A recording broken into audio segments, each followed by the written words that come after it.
Hey, the other day I was talking to my friend Josh, and Josh had always been a pillar of his church. People looked up to him for his faith and his commitment to God, and the church saw him as a very critical leader within the church. He volunteered for everything, and this went on for about a decade. And recently he decided he no longer wanted to be a Christian, and in fact wasn't sure if he believed in God at all. I wish I could tell you that this is an uncommon story, but it's becoming more and more popular. You might even be somebody who is struggling with whether or not you want to remain in the Christian faith. My name's Adam Allen, and this is Faith and Reconstruction. I talked about the other week about the 3 steps of Reconstruction and Deconstruction. Today I want to spend more time devoted to what failure is. Failure is the first step in the 3 steps of Deconstruction and Reconstruction.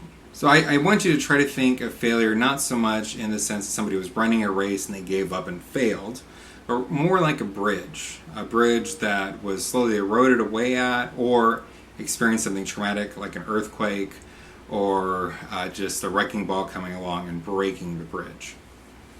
This is the sort of experience that a person has in the failure of their religion. Failure might look like, for somebody, the illness of a loved one, like their dad or their spouse, and praying for that person and them not getting healed.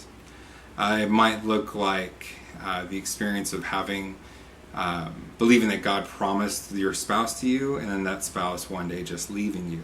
Those are examples of the sort of trauma, and others more. I mean, it's not limited to just spouses and loved ones, but those are 2 that are pretty traumatic and they're sudden. And they'll cause the person to question, does this faith, does this religion even work? Then there's a slow erosion version.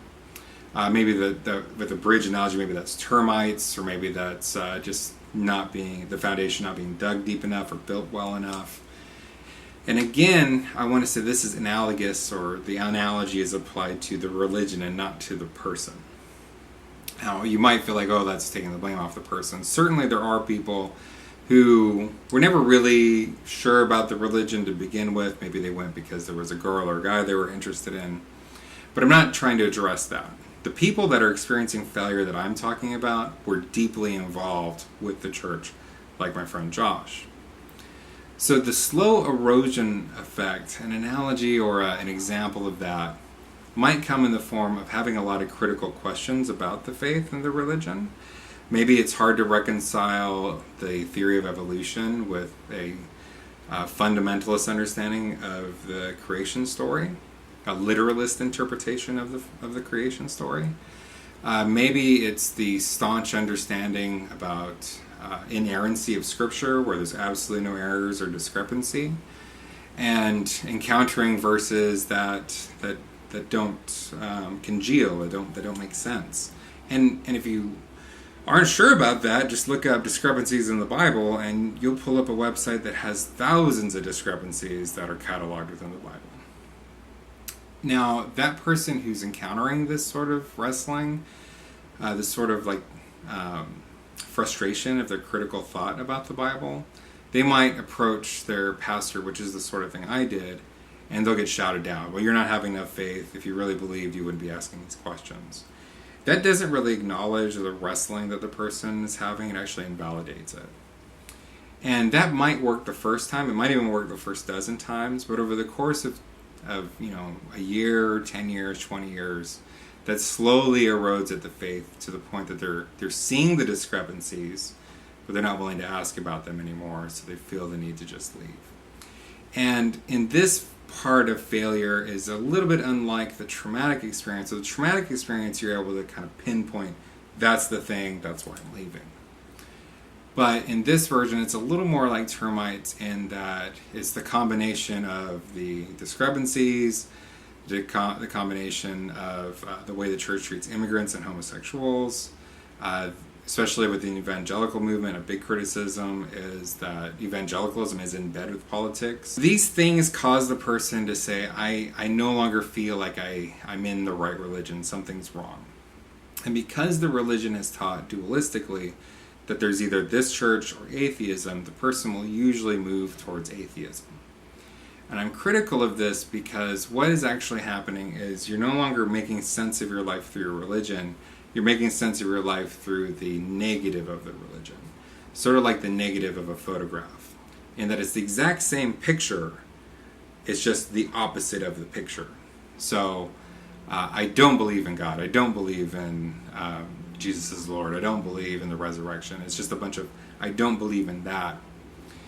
And the reason this is troubling is usually because this leads to a lot of bitterness. That's my main concern that I'd like to address, that it leads to contempt and bitterness within the person, and I want you to be able to move to a place of peace. So for that reason, I believe it's important to move as quickly as you can away from failure and into the next step, which is deconstruction.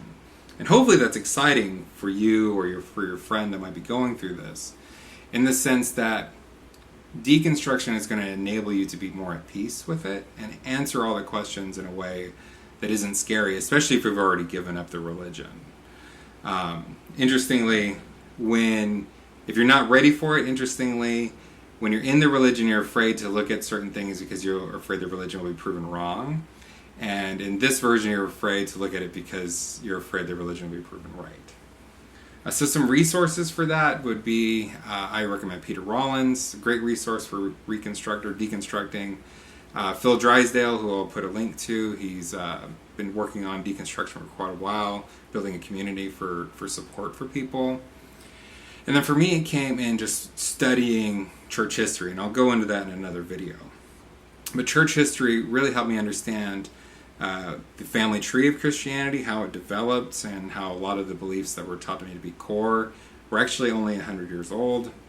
And it helped me kind of find my place. So my recommendation for that would be Louis Shelley's Church in Plain Language. Really easy to read. Long book, but it's done kind of like a novel, so it makes it really easy to read. So that's failure. If you have any questions about it, please shoot me a message or comment below, especially if this has upset you and you just need to tell me I'm wrong publicly. Please feel free, share it and say this guy is wrong. That's perfectly fine. I want this to serve some sort of emotion with you, especially if you are struggling with discrepancies you feel within your own faith. So that's failure.